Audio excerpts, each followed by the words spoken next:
This is an application problem for area and circumference of circles. So now we're taking our knowledge of area and our knowledge of circumference and we're putting it all together. So a couple formulas here. We know that the formula for the area of a circle is pi times the radius squared. And we know that the formula for the circumference of a circle is pi. That's not a very good start of the Greek letter pi. That's a better start. Pi times the diameter. Remember, circumference is all the way around the circle. Area is what fills that circle in. So going back to what we know about area, we know that it is pi times the radius squared. And we know that this circle has an area of 81 pi. So those things have to be equal. If this is the formula and this is the amount, those are equal. We start by eliminating the letter pi from both sides. Why are we doing that? Well, here's what we know. If we're going to find the diameter, because we need that to get the circumference, we need to know what the radius is. So we need to get rid of these things that get in the way of us finding the radius. So if we divide both sides by pi, we get radius squared is equal to 81. We want just the radius.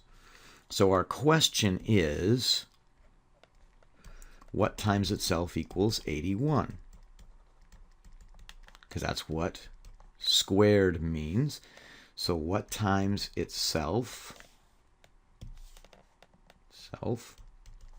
equals 81? And we know that that number is 9. Another way to say it is the square root of 81 is the number 9. So now we know the radius is 9. And if the radius is 9, the diameter is 18, because the radius times 2 gives us a diameter. Let's do just a very quick, here's our very quick reminder on radius and diameter. So remember that for a circle, its radius is to the edge from the center. That's the radius. Whereas the diameter of a circle is all the way through the center from side to side. That's called a chord, by the way, C-H-O-R-D. Chord is any line that goes from one side of the circle to the other. Diameter is the longest chord. So we know the diameter is 18. We know the formula for circumference is pi times diameter. So what we're left with, grab our handy calculator, real tools for real jobs.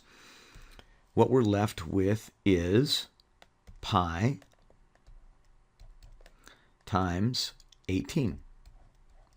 Now, I'll accept the answer two ways on something like this. Your final answer could actually be 18 pi. That is the most accurate answer you could have. But it's a little hard to understand. So to figure out what it looks like in an easier to understand form, we're going to multiply 18 times 3.14, and we get 56.52 centimeters, not squared centimeters. Area would be squared centimeters. The circumference, distance around, would be simply centimeters. So either one of these answers is our final answer. Okay, so you're going to see this again on another test. Since this was the B version, it'll come up as a C version. And if you're still struggling with it, you can do some extra study and then show me that you understand it through taking an intervention test. Great. If you have any questions, be sure to bring them to class, and I'll see you there.